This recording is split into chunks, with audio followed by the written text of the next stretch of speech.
The golden kingdom of Loryndralis is bathed in the warm, lingering glow of a prolonged sunset, an ethereal vision. White marble spires rise majestically from emerald forests, their peaks catching the last rays of sunlight. Intricate bridges connect these towering structures, weaving a delicate network across the cityscape. Below, silver rivers flow, their gentle currents creating a soft, enchanting melody that drifts through the air. The city is a vision of peace and prosperity, its beauty almost ethereal. Loryndralis, a golden kingdom, shimmers under the endless sunset, a testament to timeless grace and power. Golden sunset paints kingdom. Prince Caladhrion watches. Clad in ceremonial armor, intricate vine engravings shimmer in the fading light, a testament to his royal lineage. He gazed, lost in thought, at the rooftops. The weight of duty is palpable, etched into his noble features, as he surveys the kingdom he is sworn to protect. His quiet dignity is a beacon against the setting sun, a silent promise to his people. On the ivory tower balcony, Lithariel, keeper of secrets, stands beside Caladhrion, her presence a silent challenge. Her robes, woven with threads of cold starlight, chime softly with each subtle movement, a melody of ancient power. Rings at her throat catch the fading light, forming a quiet constellation, reflecting the vastness of her wisdom. Her gaze met his, a silent, fierce vow. Wind sweeps Lithariel's hair. Caladhrion stands composed beside her, his eyes fixed on the distant horizon, a silent sentinel. Lithariel turns to Caladhrion, her eyes seeking answers. "You always warn me against the darker halls." Her voice, filled with a yearning for understanding, asks, "But tell me, Caladhrion, can we truly grow if we fear the dark?" Caladhrion's gaze remains steady, his wisdom profound. "Some doors close behind you." His words resonate with ancient knowledge. Wisdom is knowing which ones to leave unopened. On the ivory tower balcony, Lithariel offers a mirthless smile, her eyes gleaming with ancient wisdom. A silent understanding passes between the two young souls, at ease above their shining city. Lithariel's voice, laced with profound insight, declares, "Wisdom is also knowing when to open the right one first." A distant bell chimes, a thin, practical note echoing through the air. The chime signals the hour, pulling them back to the world of counsel and duty. In the vast ivory tower library, shelves vanish into shadow, a labyrinth of forgotten knowledge. Lamps cast soft, distant pools of light, like harbor lights guiding ships through an endless sea of ancient tomes. Lithariel walks alone, her footsteps a mere whisper on the polished floor, a solitary figure amidst towering secrets. The air, thick with old paper and dust, hangs heavy, a palpable sense of profound knowledge and solitude. Lost in lore, she treads deeper. Lithariel descends into the deepest vaults of the ivory tower, the air growing heavy with forgotten whispers.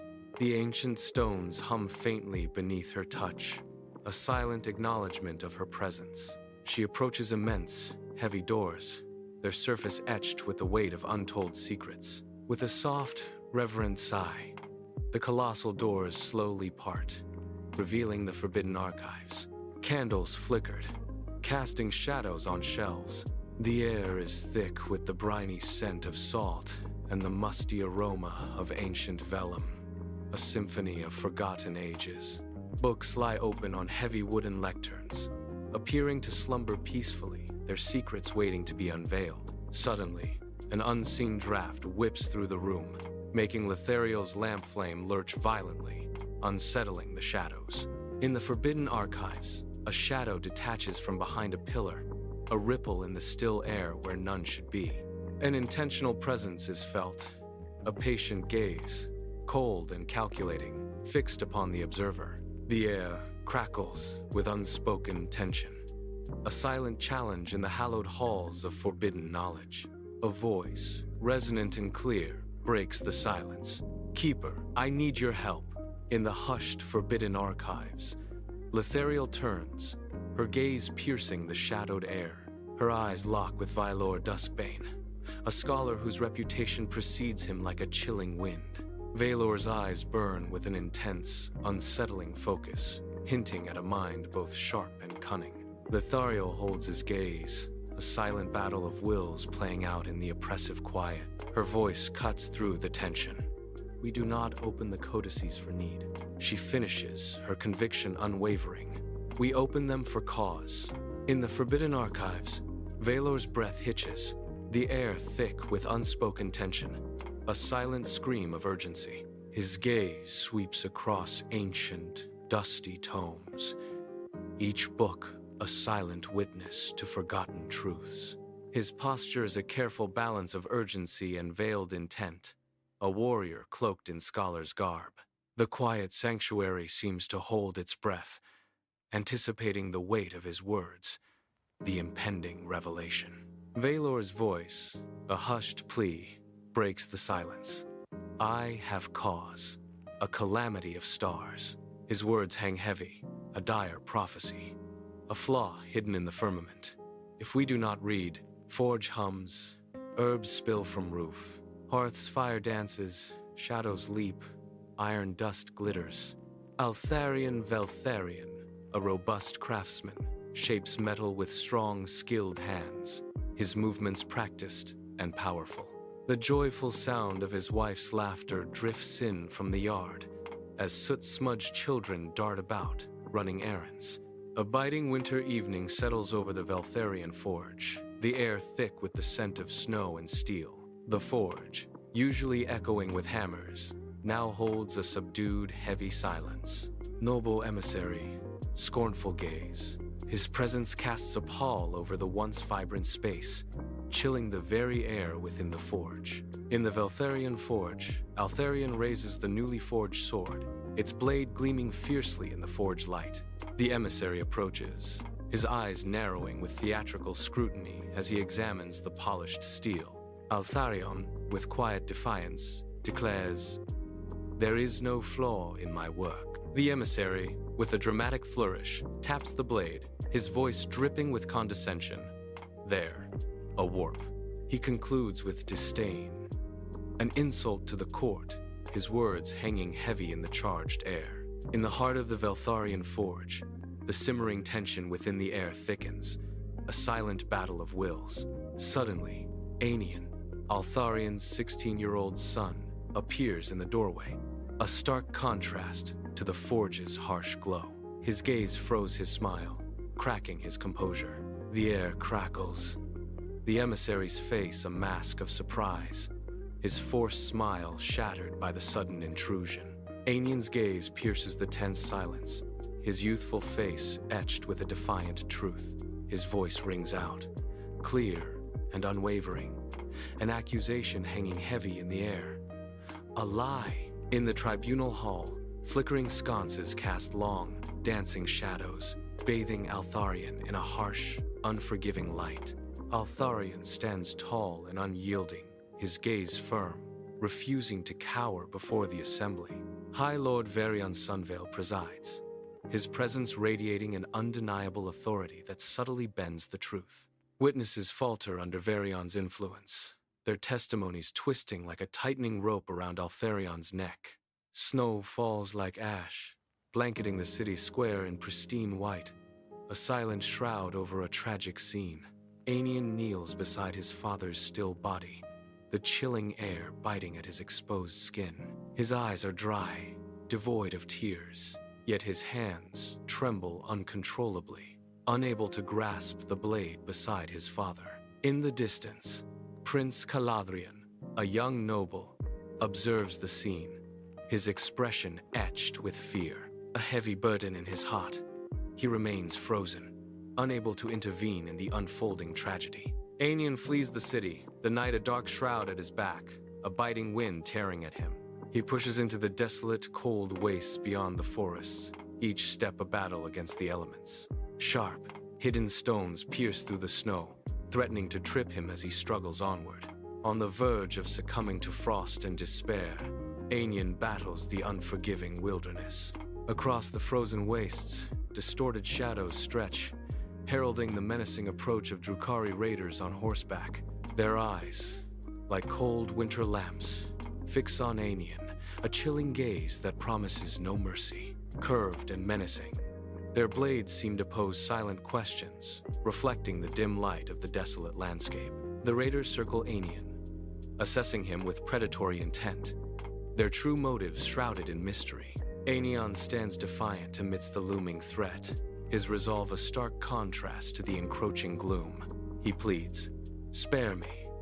I will buy you more than my life," his voice cutting through the icy silence.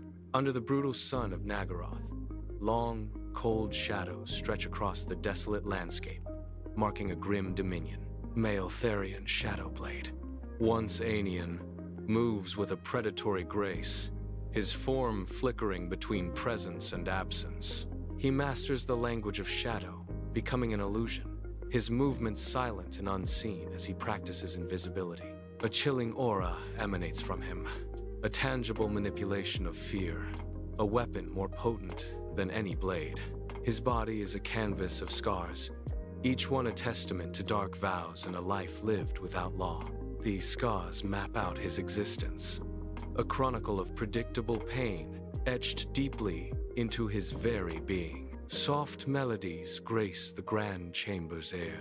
The rich aroma of spiced wine hangs heavy as Varian Sunveil, regal and composed, sits at the head of a grand table. He raises an ornate goblet, its polished surface reflecting the chamber's warm glow. Varian proclaims, "To our eternal kingdom, may our unity outshine every dawn." In the cavernous High Council chamber, flickering torchlight casts eerie shadows as a somber ritual unfolds. Goblets clink softly, their sounds a prelude to the insidious work of Nagaeth's breath as the dark liquid takes hold. Fingers tremble, breaths shorten, and voices rasp, each sound a chilling testament to the poison's swift advance. A noble's booming laughter abruptly ends, his face contorted in a silent scream, eyes wide with terror. A profound silence descends, pressing in on all, heavy with the weight of death and despair. From the deep shadows, a hooded figure watches with disciplined patience, a silent predator in the High Council chamber. A goblet crashes to the polished stone floor, its clatter echoing like a gunshot through the tense silence. A single, rattling cough breaks the stillness, quickly joined by others, a growing chorus of distress.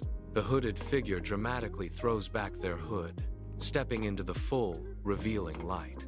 An immediate, profound silence descends upon the chamber, a chilling verdict more potent than any spoken word. The High Council chamber, usually grand, now hums with a silent, suffocating tension. Varian's eyes widen with a terrible recognition, fighting against the creeping fog of poison as his body trembles.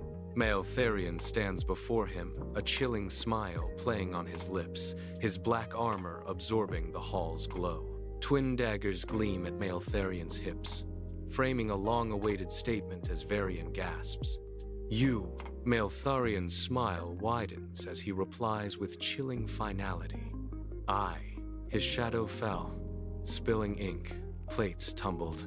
With disturbing speed, Maeltharion slams Varian onto the laden table, a violent and unexpected act. He pricks Varian's palm, a thin line of red blood appearing on the pristine gold cloth, a chilling ritual. Maeltharion's voice cuts through the chamber.